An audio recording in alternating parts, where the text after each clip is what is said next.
Juozai, man pats gražiausias metuose mėnuo yra turbūt Lietuvoje gegužė. Turbūt dėl to, kad pražysta rapsai, visi laukai nusidažo geltonai. Ir turbūt mūsų klientai tuo metu ne apie grožį galvoja, o kaip susitvarkyti su žalingiausiomis ligomis rapsuose. Tai galbūt galėtumėt priminti, kokios tos lygos yra žydėjimo metu kontroliuojamas. Iš tikrųjų, tai yra komplikuota ta apsauga nuo ligų rapsų, nes tiesiog reikalavimai yra, kad žydėjimo metu naudoti tik chemiją tikrai saugiai. Tai yra tie apribojimai, kad purškimas naktį ir panašiai. Tai nėra paprasta iš tikrųjų informuoti bitininkus apie purškimą, įkelti į internetą tą informaciją šitą ir panašiai.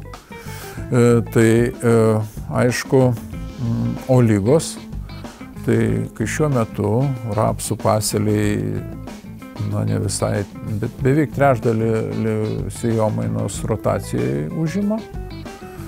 Tai tie nuo 25 iki 30%, tai mes dabar turim labai daug ligų. Bet jeigu kalbant apie tas ligas, kurias mes galim kontroliuoti, tai be abejo yra sklerotinija, sklerotinis puvinys, be abejo alternariozė ir, čia jau nebe žydėjimo metu, bet fomozė gali būti irgi ta liga, kurią dar galima fungicidais kontroliuoti. Kitos lygos rapsų, jos nelabai pasiduoda. Jeigu mes kalbėsime apie pagrindinę lygą, kaip sklerotinis puvinys, tai nes jis būtent plinta tuo metu, kada rapsai žydė ir tiesiogiai jo biologija susijusi yra su žiedlapiais krentančiais. Nukritę žiedlapiai, tie, kurie užsilaiko ant kitų lapų, ant pažastyse rapsų, tiesiog toj vietoje, esant drėgmės, būtent tenai ir prasideda ligos vystymasis. Ir aišku, vėliau pereina į, sakykime, į stiebus. O sakykit, Juozai, kokį derliaus nuostolį gali sudaryti fungicidais nekontroliuojamas sklerotinis puvinys rapsuose? Labai įvairiai gali būti. Gali būti, kad, sakykime, ligos neintensyvus pasireiškimas duos labai, sakykime, nedidelį derliaus nuostolį. Bet aš pamenu metus, kada praktiškai 100% visi stiebai buvo pasėliuose ten, kur fungicidai nenaudoti. Ir netgi fungicidais buvo sunku kontroliuoti. Ir jeigu kalbant apie fungicidų panaudojimą, tai vėl netgi ten, kur šalyse, kur yra išvystytas prognozavimo metodas, sakykime, sklerotinio puvinio, vertinant meteorologinės sąlygas ir panašiai, jisai kai kuriais metais, tos programos nedirba. Tiesiog arba per anksti gali būti nupurkšta fungicidai, arba per vėlai. Yra biologinis, sakykime, prognozavimo metodas, kada nukritę pirmieji į tie žiedlapiai, laboratorijoje auginami ant maitinamos terpės ir nustatom, ar tenai vystosi ant jų jau sklerotinis puvinys, yra užkratas ligos ar ne. Tai tas būtų gal ir tikslesnis, bet tiesiog tai nėra gamybinis sprendimas. Tai yra daugiau galbūt toksai prognozavimas bandymuose, kur tai tas veikia. Na, gamybui mes šitą ligą tvarkome fungicidais. Tai ir mūsų Syngentos paletėje turime net ne vieną produktą kovai prieš sklerotinį puvinį ar alternariozę, kurias mes būtent purškiame žydėjimo metu, kovojame su šiomis lygomis. Ir kad, sakykime, turime produktą Amistar Pekari Paką. Kokiamis normomis ir kada tikslingiausia naudoti šitą produktą? Iš tikrųjų, fungicidų naudojimas nuo sklerotinio ir nuo alternarijos, tai yra būtent žydėjimo metu. Ir tada geriausias efektyvumas gaunamas. Dabar dėl panaudojimo vieno ar kito, ar šitas pakas Amistaro su Pekari, tai ar Amistaras Goldas, kitas produktas, sakykime, galima spręsti pagal meteorologinės sąlygas. Jeigu mes turim lietingą sezoną, tai šalia sklerotinio, sakykime, puvinio tikrai yra rizika, kad alternariozė plis, tai tada, sakykime, Amistaras Goldas galbūt čia ir turėtų privalumą, todėl kad abi veiklios medžiagos, tiek azoksistrobinas, tiek difenikonazolas, tikrai yra efektyvus nuo alternarijos. Jeigu mes kalbam apie sklerotinį, tai puvinį, tai aš sakyčiau, tada pakas šitoj vietoje yra tinkamas sprendimas ir tikrai turėtų duoti neblogą efektyvumą. Dabar dėl fungicidų normų panaudojimo, tai Amistaro Goldo vis vieną rekomenduočiau naudoti tą litrą, kad tikrai užtikrinti gerą efektyvumą. Ir pakankamai ilgą veikimą, nes jeigu mes žydėjimo metu purškiam, tai tuo metu yra pats tinkamiausias purškimo laikas nuo sklerotinio, bet jeigu toliau prognozija yra lietingo oro, tai be abejo alternarija plis vėliau. Galima orientuotis į žydėjimo pabaigą.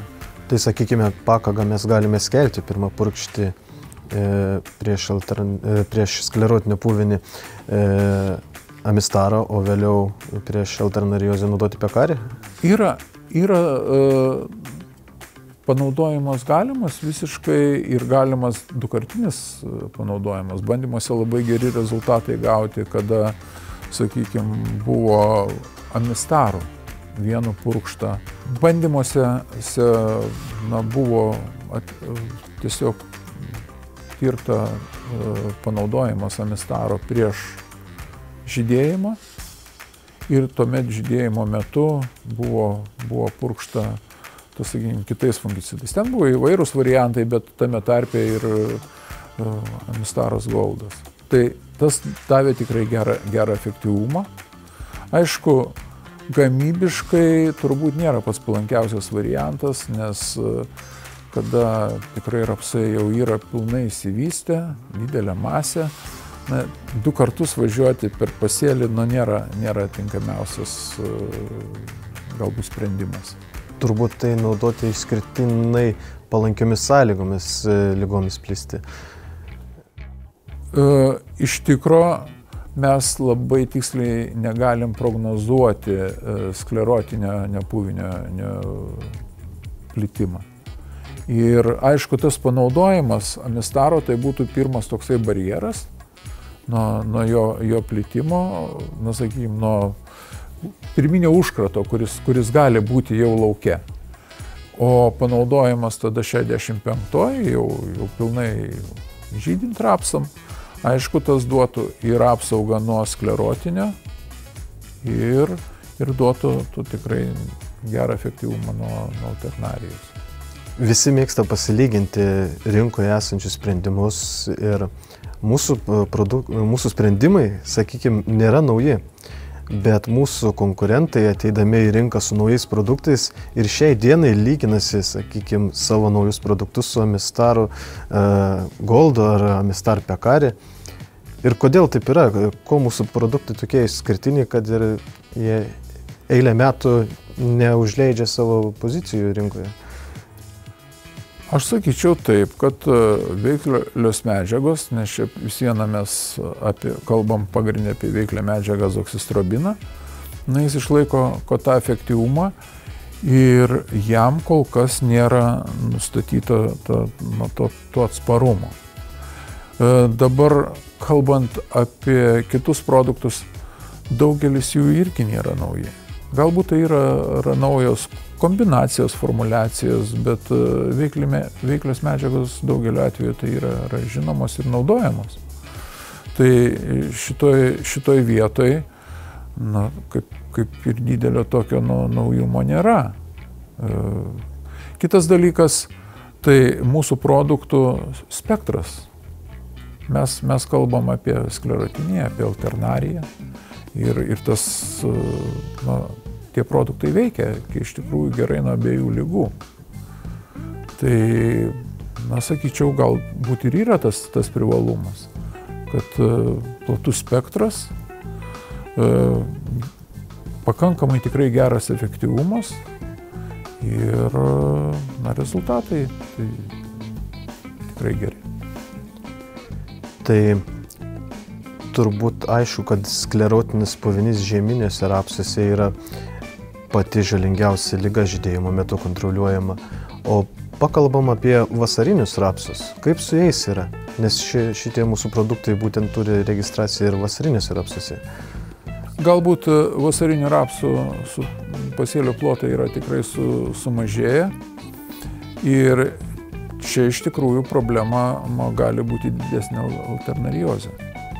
Nes rapsuose vienas dalykas, jų vegetacija yra ilgesnė, nusikelia į tą lėtingesnį jau periodą po vasaros tų, sakykime, sausų orų ir tai yra tikrai labai palanku plisti alternarijai. Tiek ant lapų, tiek ant ankštarų ir aš sakyčiau, ant ankštarų išplitusi alternarija vasariniuose rapsuose tikrai daro didelę žalą.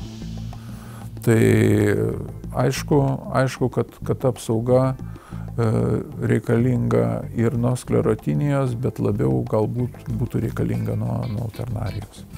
Ir mūsų siūlomi sprendimai su to tvarkosi? Taip, jie iš tikrųjų leidžia tikrai užtikrinti gerą ligų kontrolę ir vasariniuose rapsuose. Na ir pabaigai turiu mintyse tokį teiginį ir jūs sutiktumėt su juo, kad Amistar Pekari ir Amistar Goldas šiai dienai yra rinkos etalonai palei kainos ir kokybės santykį.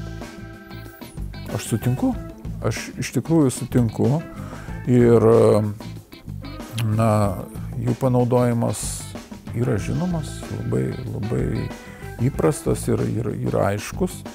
Ir manau, kad ir bandymuose jie dažnai būna kaip standartiniai produktai bandymų schemoje.